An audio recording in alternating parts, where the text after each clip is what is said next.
Mga kaibigan, maligayang pagdating sa aking bagong explanation video. Ngayon ay sisimulan na natin ang talakayan tungkol sa Born to Shine. Kung nagustuhan ninyo ang video, huwag kalimutang mag-subscribe sa aming channel na Cinema Insight English. Para sa mga nanonood mula sa Facebook, ang link ng aming YouTube channel ay nasa video description. I-click lamang ang link at mag-subscribe upang makatanggap ng lahat ng mga update. Maraming salamat po sa inyong suporta. Minsan sa buhay, ang pinakamalapit na tao ang siyang palihim na nagtutulak sa iyo tungo sa pagkawasak.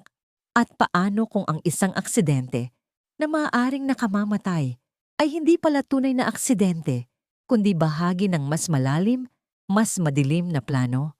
Sa sandaling iyon, halos mawala ang kulay sa mukha ni Dara. Sapagkat habang nakikipagkita siya kay Karina, biglang dumating si Megan.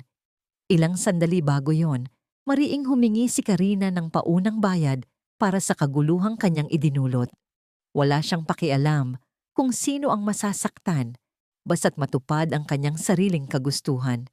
Ngunit sa pagitan ng kanilang pag-uusap at pagdating ni Megan, ilang segundo lamang ang lumipas. Mga segundong maaaring gumiba sa lahat ng plano ni Dara. Nang makita si Megan, bumilis ang tibok ng puso ni Dara. Para siyang nahuli, nalantad, na tila tapos na ang lahat. Ngunit ang mga taong nagtatago ng maraming lihim ay nasasanay sa pagsisinungaling.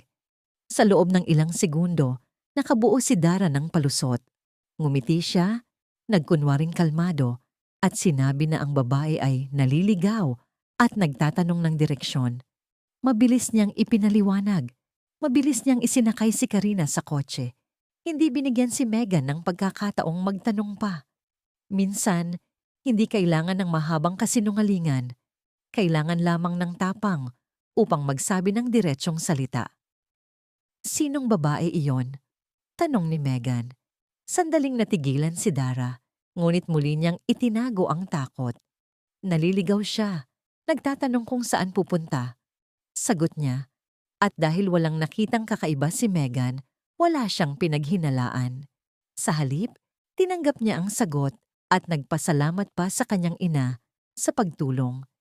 Isang simpleng eksena, isang simpleng tanong, ngunit hindi alam ni Megan na ang babaeng nasa harap niya ay may mga lihim na kayang sumira ng maraming buhay. Habang umaandar ang kotse, nanatiling tahimik si Dara. Ngunit sa loob niya, nagngangalit ang bagyo. Paano kung mas matagal na nanatili si Megan? Paano kung nakapagsalita siya kay Karina? Paano kung may nabunyag na dapat sana'y nananatiling nakatago? Sa unang pagkakataon, matapos ang lahat ng kanyang pagpaplano, nakaramdam ng tunay na takot si Dara. Sapagkat unti-unti nang nawawala ang kanyang mga taguan at lalo nang lumalaki ang posibilidad na mabunyag ang kanyang mga lihim. Habang si Dara ay nagpupumilit na protektahan ang sarili, sa ibang dako ay may pamilyang pilit na binubuo muli ang kanilang buhay. Matapos ang mahabang laban sa ospital, nagising na si Perry. Ngunit ang kanyang paggising ay hindi tuwa. Ito'y takot. May mali. May matinding mali. Walang laman ang kanyang titig, litong-lito. Para bang may hinahanap, para bang pilit niyang inuunawa. Nasa harap niya sina Minchi at Jenny. Sa kanilang mga mata ay may pag-asa, ngunit agad itong napalitan ng pangamba. Napansin nilang hindi normal ang mga reaksyon ni Perry. May mga salitang hindi niya marinig ng maayos, may mga tunog na tila malayo. Madalas hindi niya maunawaan ang mga sinasabi sa paligid niya. Dahan-dahang bumigat ang puso ni Jenny. Hindi pa lubos na gumagaling si Perry at ngayon ay haharap sila sa panibagong pagsubok. Tahimik na hinawakan ni Minchi ang kamay ni Perry. Sa malambot na tinig sinabi niya, narito kami. Sapagkat minsan, kapag hindi sapat ang mga salita upang maibsan ang sakit, ang presensya mismo ang nagbibigay ng ginhawa. At iyon ang ibinigay ni Minchi. Samantala, sinuri ng mga doktor ang kalagayan ni Perry at pilit na pinapakalma ni Jenny ang sarili.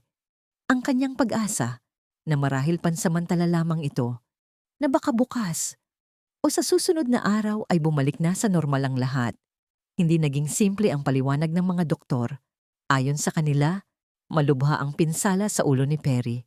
Hindi lamang isang bahagi ng kanyang katawan ang naapektuhan, pati pandinig, paningin, at kakayahang magsalita ay nasira. Bawat tama ay nag-iwan ng sugat na hindi madaling maghilom.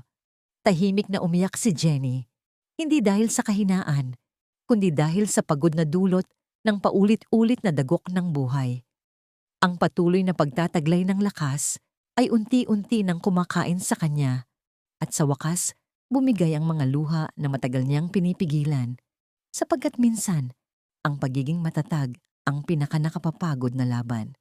Bagaman ipinaliwanag ng mga doktor na seryoso ang kalagayan ni Perry, hindi sila nawalan ng pag-asa. Sinabi nilang kailangan niya ng oras, gamutan, suporta, at higit sa lahat, pagmamahal ng kanyang pamilya. May pag-asa pa ring bumuti si Perry. Kumapit ang lahat sa marupok na pag-asang yon. Naniniwalang hindi pa ito ang wakas. Ngunit habang sinusubukan nilang muling buuin ang buhay ni Perry, may isa pang taong nagpasya na tuklasin ang katotohanan. Ang matalik na kaibigan ni Perry, isang pulis. Hindi niya matanggap na basta na lamang nangyari ang lahat at walang mananagot. Nangako siyang iimbestigahan, hahanapin kung sino ang nasa likod nito. Isang simpleng pahayag, ngunit para sa mga nagtatago ng lihim, isa itong babala. At sa sandaling iyon, ang dapat na pinakanatakot ay hindi sina Jenny o Perry, kundi si Dara. Sapagkat habang papalapit ang investigasyon sa katotohanan, lalo itong lumalapit sa mga kasinungalingan ni Dara. Nagpasalamat si Minchie sa mga kaibigan at sa lahat ng nanatiling nasa kanilang tabi. Sinubukan niyang maging matatag. Sinubukan niyang maniwala na malalampasan nila ang lahat. Ngunit habang binabanggit niya ang pag-asa, unti-unting sumulpot ang isang tanong. Ano ang mangyayari kapag nalaman ni Megan ang katotohanan? Kung matuklasan niyang ang kanyang sariling ina, ang kadiliman sa likod ng pagkawasak ng buhay ni na Perry at Jenny, mananatili pa ba ang kanyang pagmamahal o siya'y magtatanim ng galit?